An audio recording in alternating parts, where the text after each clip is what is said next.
Mesdames et Messieurs les députés, comme vous le savez, la cérémonie solennelle d'ouverture d'une session ordinaire offre au président de l'Assemblée nationale l'occasion de prononcer un discours. Je vais donc me livrer à cet exercice.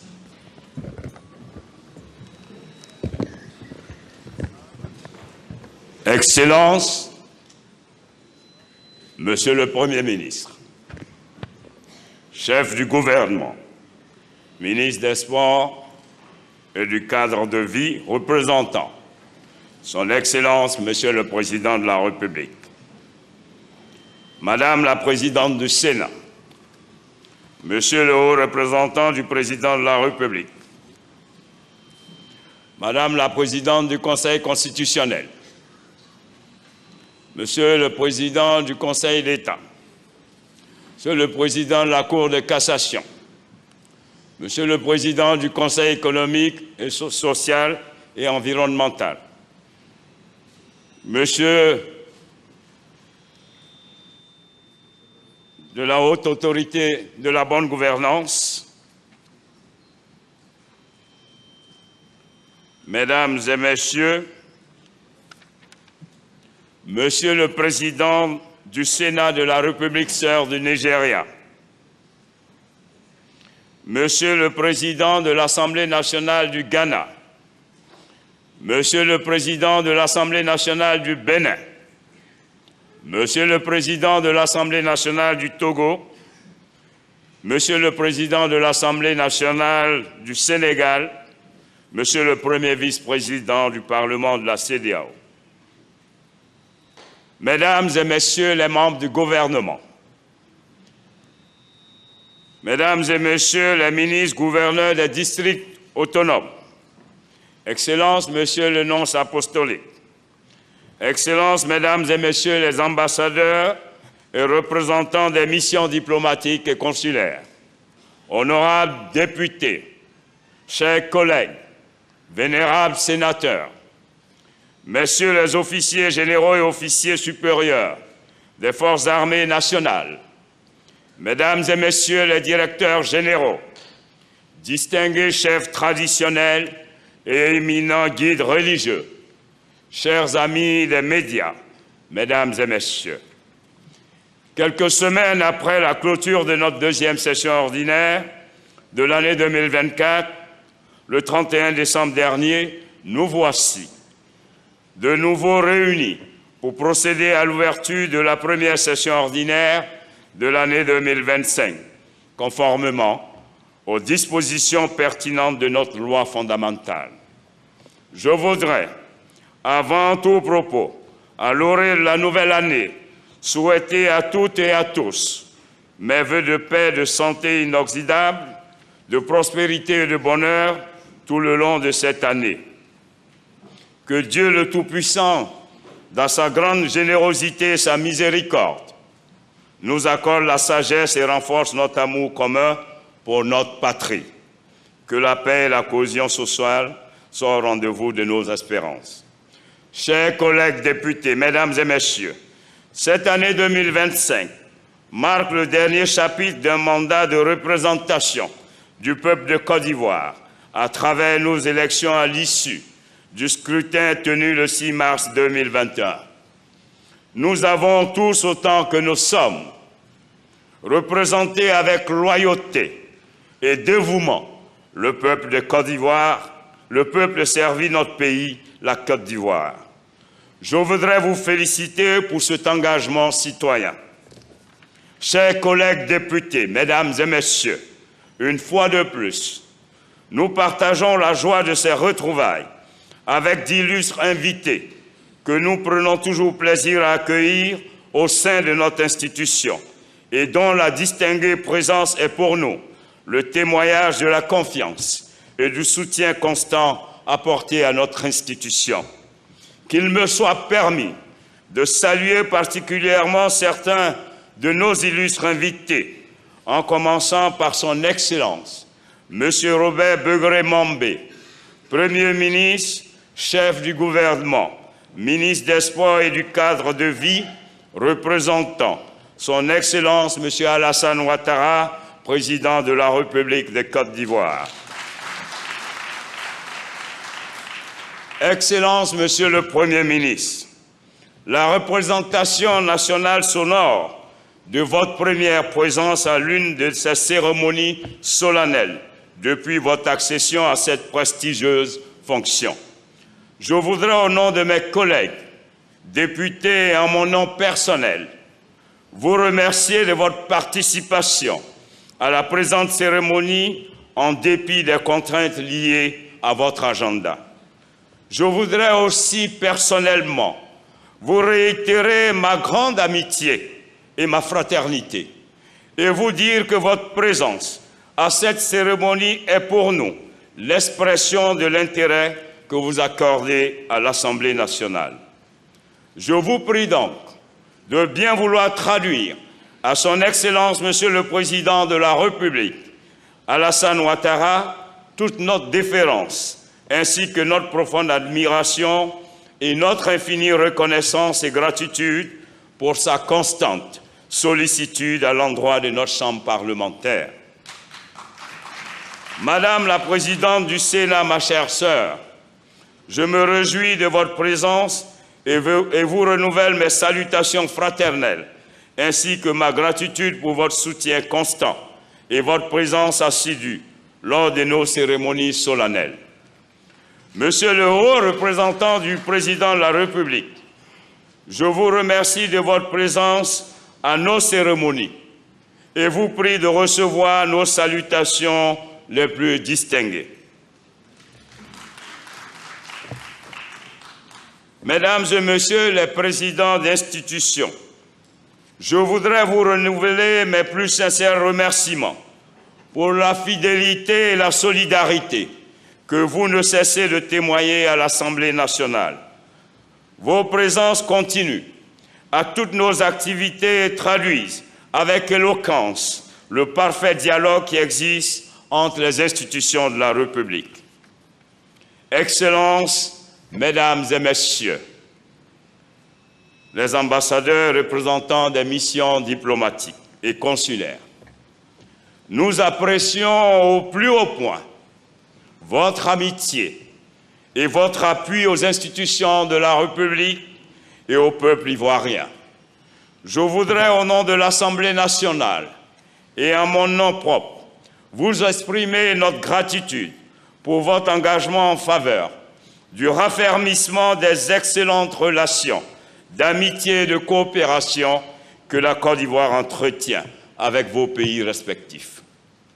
Distingués chefs traditionnels et éminents guides religieux, je vous remercie de votre présence et votre participation continue aux cérémonies solennelles de l'Assemblée nationale. Je reste sensible à cette marque de confiance que vous nous démontrez. Honorables députés, Mesdames et Messieurs, cette rentrée solennelle, comme vous l'avez constaté, a un cachet bien particulier, non pas du fait de sa solennité, mais du fait qu'elle enregistre la participation de 5 présidents de parlements de pays frères et une délégation du Parlement de la CEDEAO qui ont bien voulu rehausser par leur présence cette cérémonie en répondant favorablement à notre invitation. Je souhaite, en votre nom et en mon nom, à tous nos illustres invités, le traditionnel Akwaba en terre ivoirienne, et émet le vœu que leur séjour au bord de la lagune ébriée soit des plus agréables et mémorables.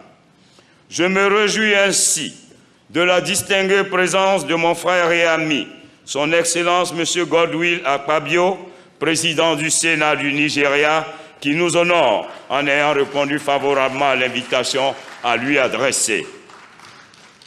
Monsieur le Président, chers frères, l'Assemblée nationale, par ma voix, s'honore de votre présence à la présente rentrée solennelle. Votre présence ne me surprend guère du fait des liens forts unissant nos 2 personnes, ainsi que nos 2 présidents de la République, son Excellence M. Alassane Ouattara et son Excellence M. Bola Tinubu. Monsieur le Président, je voudrais singulièrement vous remercier quand je sais dans quel état vous avez décidé de participer, de prendre part à cette rentrée. Je vous remercie. Je voudrais saluer son Excellence M. Alban Soumana Gbagben, président de l'Assemblée nationale du Ghana. Chers frères, qu'il me soit d'emblée permis de vous féliciter pour votre réélection en qualité de président de l'Assemblée nationale. Comme je vous appelle, Monsieur le Président 2 étoiles.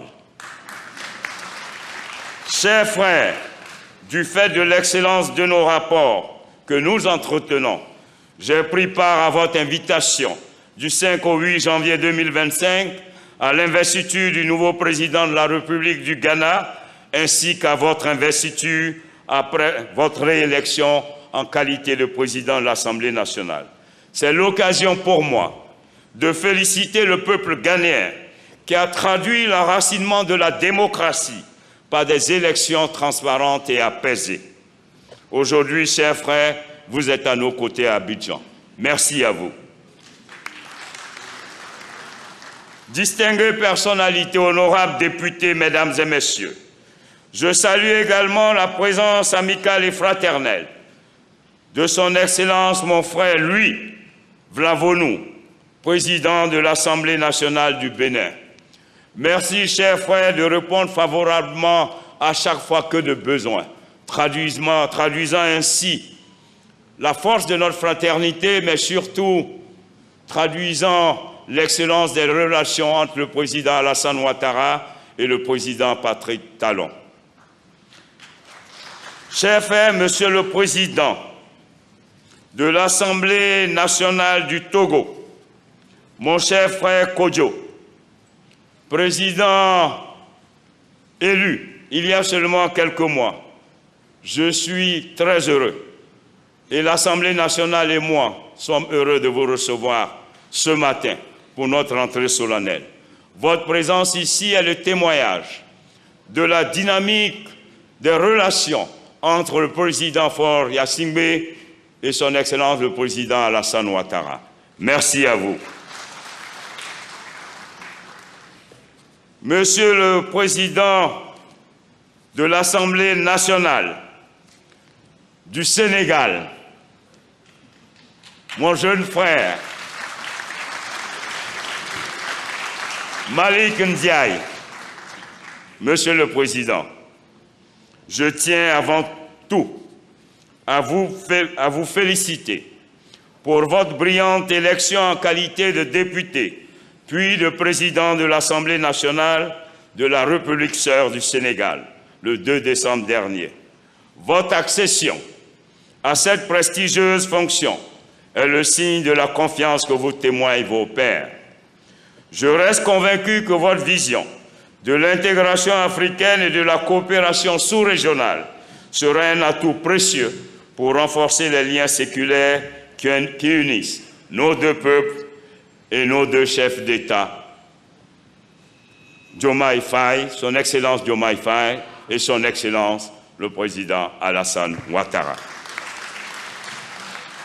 Honorables députés, Mesdames et Messieurs, distingués invités, ce haut panel de présidents de Parlement voit la participation d'une délégation du Parlement de la CEDEAO, conduite par son premier vice-président, l'honorable Djibril Baro.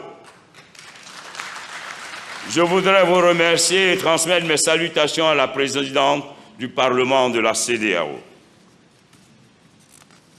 Chers collègues, distingués invités, Mesdames et Messieurs, notre première session de cette année 2025 s'ouvre dans un environnement national marqué par la résilience de notre économie. En effet, nonobstant le contexte sous-régional et universel, globalement difficile, l'année 2024 a permis de maintenir nos efforts pour le développement de notre pays, grâce notamment à la consolidation de la paix, de la sécurité, au renforcement de la cohésion nationale et la culture du dialogue en toutes circonstances. La Côte d'Ivoire continue ainsi de démontrer la robustesse de son économie grâce à un cadre macroéconomique solide et une gestion rigoureuse et saine de nos finances publiques sous le leadership de son Excellence M. Alassane Ouattara. De ce fait, l'activité économique s'est améliorée avec un taux de croissance du PIB évalué à 7% en 2025 contre 4,2% au niveau de la CEDEAO. Nous voudrons là aussi féliciter son Excellence le Premier ministre Robert Begré Mambé pour la conduite avec abnégation et dextérité du gouvernement de Côte d'Ivoire. L'année 2024 a aussi vu la poursuite des investissements dans les domaines portuaires, routiers, énergétiques, miniers, des télécommunications, dans le système éducation-formation, en matière de santé, d'accès à l'électricité, à l'eau potable et au logement et en matière d'amélioration de l'environnement des affaires. Chers collègues, distingués invités, mesdames et messieurs, l'année 2025 revêt un caractère particulier du fait de la tenue de scrutins majeurs, à savoir les élections présidentielles et législatives. Ces élections doivent traduire la maturité politique et démocratique de notre belle Côte d'Ivoire. J'invite donc tous les acteurs politiques ainsi que tous nos compatriotes à une conscience citoyenne, afin que dans un élan de patriotisme, que nous puissions offrir à la Côte d'Ivoire et à l'Afrique des élections apaisées. Je salue pour ce faire le grand rassemblement républicain organisé le 12 janvier dernier par le caucus des femmes pour la paix qui rappelait à juste titre à l'ensemble des Ivoiriennes et des Ivoiriens la nécessité de préserver la paix. Honorables députés, distinguées personnalités, mesdames et messieurs, au plan international, la présente session s'ouvre dans un environnement marqué par la persistance des conflits armés et des violences de tout genre qui éprouvent plusieurs États et notre système de sécurité collective, universelle et régionale et impactent en conséquence nos économies et le bien-être économique et social de nos populations. La guerre en Syrie, entre la Palestine et Israël, celle qui oppose la Russie à l'Ukraine, les actes terroristes dans le Sahel, au Nigeria, au Bénin, en sont une illustration et nous rappellent l'urgence du recours au règlement pacifique des différends internationaux et l'indispensable concertation internationale pour leur trouver une solution idoine et pérenne.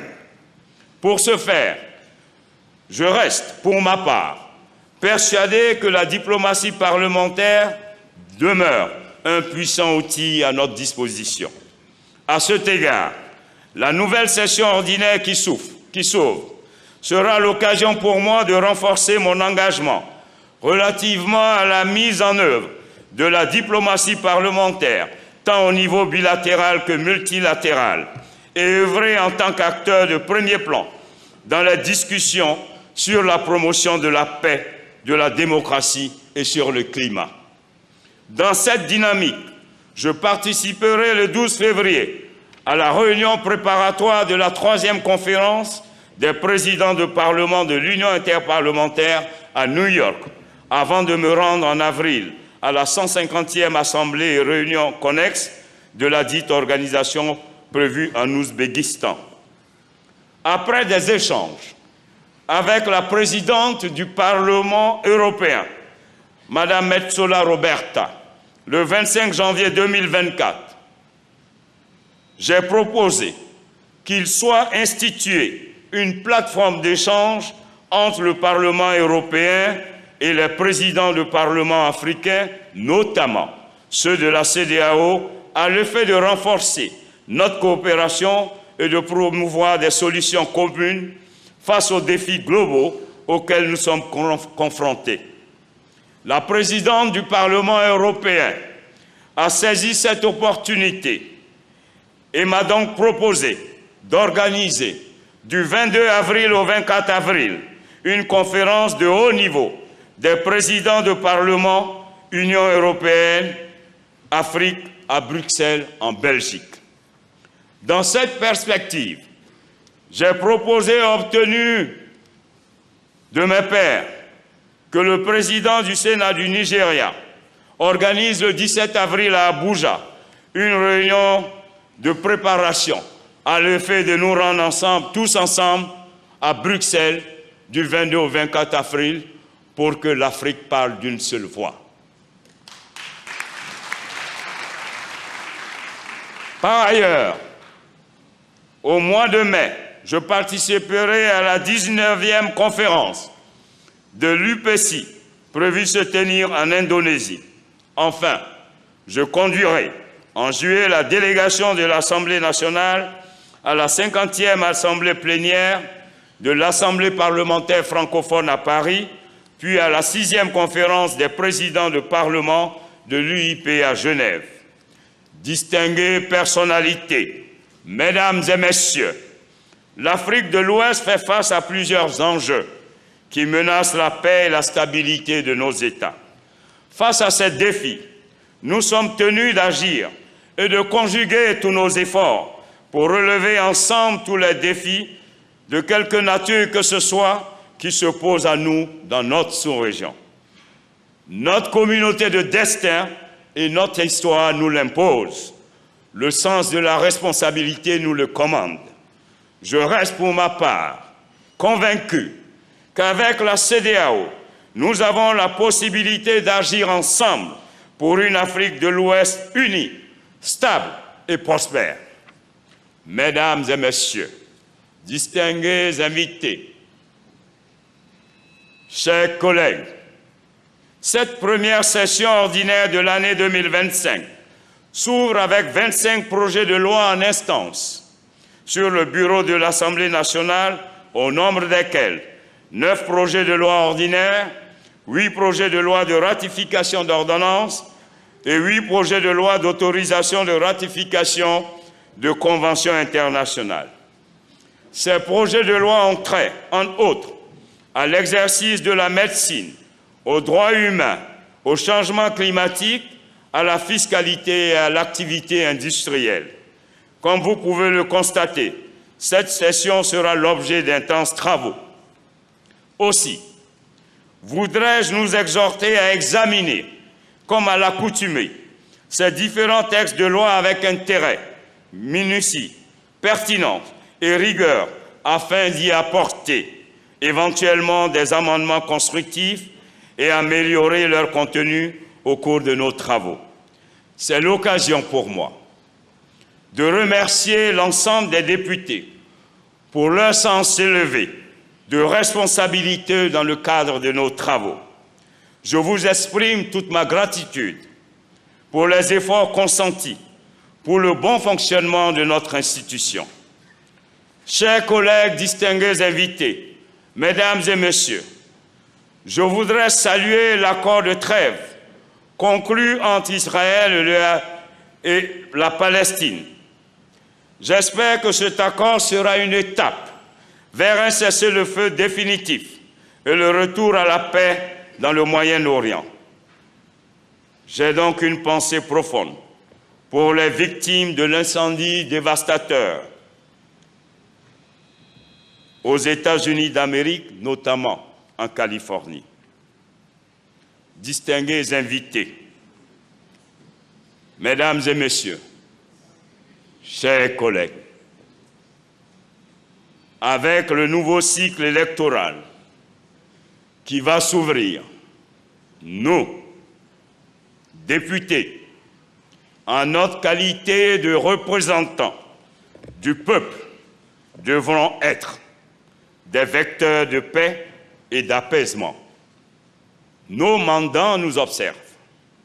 J'en appelle donc au sens de la responsabilité de chacun et de chacune de nous, afin d'œuvrer à ce que ces scrutins se tiennent dans un climat apaisé. C'est un engagement citoyen qui prend sa source dans la conscience citoyenne. J'en appelle donc à la résilience républicaine des députés que nous sommes et de nos concitoyens. Je salue une fois de plus l'esprit de famille parlementaire qui anime chacune et chacun d'entre nous, et ce, dans le respect de nos différences, lors de nos traditionnelles séances en commission et en plénière. Merci à vous tous et à vous toutes, chers collègues députés. Vous tous qui avez adhéré à cette idée de la famille parlementaire, vous avez su transcender autant que vous êtes RHDP, PDCI, PPHCI. Ensemble, nous avons su transcender les chapelles politiques pour instaurer la famille parlementaire. Je voudrais vous en remercier. C'est donc sur ces mots que je voudrais clore mon propos en vous renouvelant à tous mes vœux les meilleurs pour cette année 2025 et souhaiter un très bon retour sous le regard bienveillant de Dieu, des délégations des différentes assemblées qui ont rehaussé l'éclat de notre cérémonie. Vive la coopération internationale, vive l'Assemblée nationale de Côte d'Ivoire, vive la Côte d'Ivoire, le pays nous appelle, je vous remercie.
Une fois de plus, je voudrais exprimer en notre nom tous nos remerciements à Monsieur le Premier ministre pour le temps qu'il a passé avec nous. Merci, Monsieur le Premier ministre. Sur ce, Mesdames et Messieurs les députés, distingués invités conformément à l'article 94, alinéa 2 de la Constitution, je déclare ouverte la session ordinaire de l'année 2025. Mesdames et Messieurs les députés, distingués invités, nous venons ainsi d'épuiser l'ordre du jour de notre séance. Au nom de l'ensemble des députés et en mon nom personnel, je voudrais remercier tous nos illustres invités pour leur distinguée présence à cette cérémonie marquant l'ouverture officielle de nos activités pour l'année 2025. Avant de lever la séance, je voudrais vous convier à la photo de famille sur les marches de l'esplanade de notre auguste institution. La séance de photos sera suivie d'un cocktail servi en votre honneur à la salle des fêtes. Les services de protocole vous guideront à cet effet. La séance est levée.